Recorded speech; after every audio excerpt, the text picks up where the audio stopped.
दोस्तों, क्या महाभारत में छुपा है इस्राएल के यहूदी धर्म का चौंकाने वाला रहस्य? क्या सच में गांधारी का श्राप आज भी झेल रहे हैं यहूदी? क्या महाभारत में हुई घटनाओं का यहूदी धर्म से सीधा संबंध है? जी हाँ दोस्तों, आज के वीडियो में हम आपको यहाँ जो जानकारी दी जा रही है वह बाइबल और महाभारत के अलावा अन्य स्रोत पर आधारित है। तो आज का वीडियो आपके लिए बहुत महत्वपूर्ण है, पूरा देखिए, जरूरी नहीं कि यह सच हो। यह शोध का विषय है। जिस तरह भगवान ब्रह्मा और प्रोफेट अब्राहम, राजा मनु और प्रोफेट नूह की कहानी में असाधारण रूप से समानता है, उसी तरह मूसा और भगवान कृष्ण के जीवन में भी समानता है। समानताओं के आधार पर निश्चित ही यह कहा जा सकता है कि प्राचीन काल में सभी धर्मों के रीति रिवाज और नियम एक ही थे और संभवत उक्त धर्मों की स्थापना किसी एक ही जाति समूह के लोगों ने की होगी। आओ जानते हैं इसी तरह की समानता को लेकर एक अन्य जानकारी। कहते हैं कि महाभारत युद्ध की समाप्ति के बाद गांधारी के शाप के चलते जब यदुवंशियों के बीच द्वारिका के प्रभास क्षेत्र में मौसूल युद्ध हुआ तो उस समय कई यदुवंशी द्वारिका छोड़कर समुद्र के रास्ते पश्चिम की ओर भाग गए थे। भागकर वे शाम, सीरिया, अरब, मिस्र, इजिप्ट होते हुए फिलिस्तीन, इस्राएल पहुंच गए थे। यह घटना लगभग 3020 ईसा पूर्व की मानी जाती है। तभी से वहीं पर कुछ यदुवंशी रह रहे थे। उन्हीं यदुवंशियों ने इस्राएल में एक नए साम्राज्य की स्थापना की। इधर यदुवंशियों के कुछ समूह को अर्जुन बचाकर हस्तिनापुर ले जा रहे थे, लेकिन रास्ते में दस्युओं के हमले से कई यदुवंशी मारे गए। बच गए थे तो श्री कृष्ण की पत्नियां और उनका एक प्रपौत्र जिसका नाम व्रजनाभ था। व्रजनाभ से ही ब्रजमंडल प्रसिद्ध हुआ। जनश्रुति के अनुसार उधर इस्राएल में बसे यदुवंशियों ने एक नए धर्म की स्थापना की जिसमें आगे चलकर ही अब्राम हुए। शोधकर्ताओं ने इसके बाद के यहूदी प्रोफेट मूसा और श्री कृष्ण की समानता पर शोध करके यह सिद्ध करने का प्रयास किया कि यहूदी और हिंदू धर्म में कितनी समानता है, या कि यादवों के कारण ही यहूदी धर्म को यहूदी कहा जाता है। हालांकि इस पर और भी शोध किए जाने की आवश्यकता है, क्योंकि यह पूर्णतः सच नहीं हो सकता। कहते हैं कि भगवान श्री कृष्ण और मूसा और उनके भाई बलराम और हारून में बहुत हद तक समानता है, फिर भी दोनों अलग अलग सभ्यताओं के जन्म देने वाले प्रोफेट हैं। आओ हम जानते हैं कि उनमें क्या और किस तरह की समानताएं हैं। भगवान श्री कृष्ण के जन्म के पहले अत्याचारी कंस के लिए आकाशवाणी हुई थी कि देवकी की 8वीं संतान तेरा वध करेगी।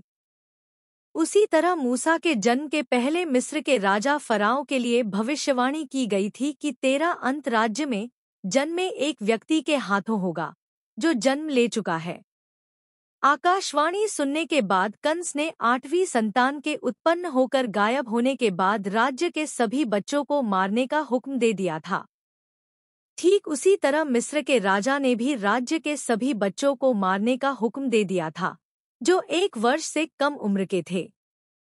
हुक्म के पहले ही जिस तरह भगवान श्री कृष्ण को उनके पिता ने एक सूपड़े में रखकर नदी के पार नंद के यहाँ छोड़ दिया था, उसी तरह मूसा की माता ने मूसा को एक टोकरी में नदी में छोड़ दिया था। कुछ समय बाद मिस्र की रानी ने जब उस टोकरी को देखा तो उन्होंने उसमें से उस बच्चे को लेकर उसका पालन पोषण किया। इस तरह श्री कृष्ण और प्रोफेट मूसा को दूसरी माँ ने पाला। जिस तरह श्री कृष्ण के बड़े भाई बलराम थे लेकिन प्रमुखता श्री कृष्ण की थी, इसी तरह प्रोफेट मूसा के बड़े भाई हारून थे लेकिन प्रसिद्धि प्रोफेट मूसा को ही मिली। भगवान श्री कृष्ण के मुख से गीता की वाणी प्रकट हुई तो प्रोफेट मूसा के मुख से यहूदी धर्म के 10 नियम निकले जिन पर यहूदी धर्म कायम है। भगवान श्री कृष्ण जिस तरह अपने लोगों के साथ मथुरा से निकलकर अपने पूर्वजों की भूमि द्वारका चले गए थे, उसी तरह जब मूसा को पता चला कि मेरे पूर्वजों की भूमि बनी इस्राएल यरूशलेम है, तो वे भी अपने सभी हिब्रू कबीले के लोगों को लेकर मिस्र से निकल गए थे। यह दुनिया का सबसे बड़ा धार्मिक पलायन था। श्री कृष्ण के आखिरी दिनों में यदुवंशियों ने उनकी अवहेलना शुरू कर दी थी। कोई भी यदुवंशी उनकी बात नहीं मानता था और इसी कारण उनमें आपस में युद्ध हुआ और वे सभी मारे गए। इसी तरह मूसा की कहानी में भी यह पढ़ने को मिलता है कि बनी इस्राएल के लोगों ने बाद में मूसा के आदेश को मानने से इनकार कर दिया था, जिसके कारण उनके कबीले में बिखराव हो गया था। ऐसा कहते हैं कि प्रॉफेट मूसा जिस यहूदी जाति से हैं, उस यहूदी जाति का नाम यदु शब्द से ही निकला है। द्वारिका के जलमग्न होने और मूसा का कालखंड भी लगभग एक ही है। अरब के करीब बसे सीरिया का प्राचीन नाम शाम है, जो कृष्ण के श्याम नाम का ही अपभ्रंश है। इस तरह हमने देखा कि श्री कृष्ण और प्रॉफेट मूसा में कितनी समानताएं हैं। श्री कृष्ण और क्राइस्ट में भी ढेर सारी समानताएं देखने को मिलती है। बाढ़ के 350 साल बाद हज नूह की वफात हो गई। नूह के स्वर्ग जाने के ठीक 2 साल बाद प्रॉफेट अब्राहम का जन्म हुआ। बाइबल में जिसे उत्पत्ति कथा कहते हैं, उसे पुराणों में सृष्टि रचना कथा कहा गया है। ब्रह्मा के पुत्र और पौत्रों के वंश की कथा का विस्तार मिलता है। भारत की नदी सरस्वती के तट पर ही बैठकर वेद लिखे गए और यहीं पर ब्रह्मा और उनके पूर्वज रहते थे। कहते हैं कि जब सरस्वती नदी में तूफान शुरू हुआ तब प्रॉफेट अब्राहम के पिता अपने परिवार के साथ यह क्षेत्र छोड़कर उर प्रदेश में जाकर बस गए थे। प्रॉफेट अब्राहम के पिता का नाम तेरह था, जिनकी 3 संतानें थीं, अब्राहम, नाहूर और हराम।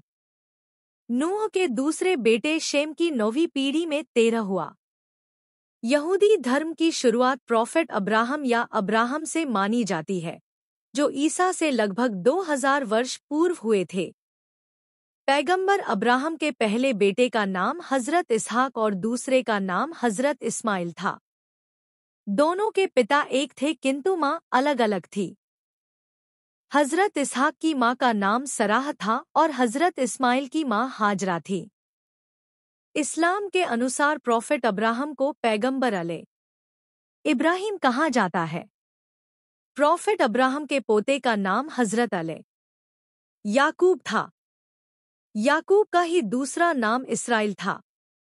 माना जाता है कि याकूब ने ही यहूदियों की 12 जातियों को मिलाकर एक सम्मिलित राष्ट्र इसराइल बनाया था। याकूब के एक बेटे का नाम यहूदा जूदा था।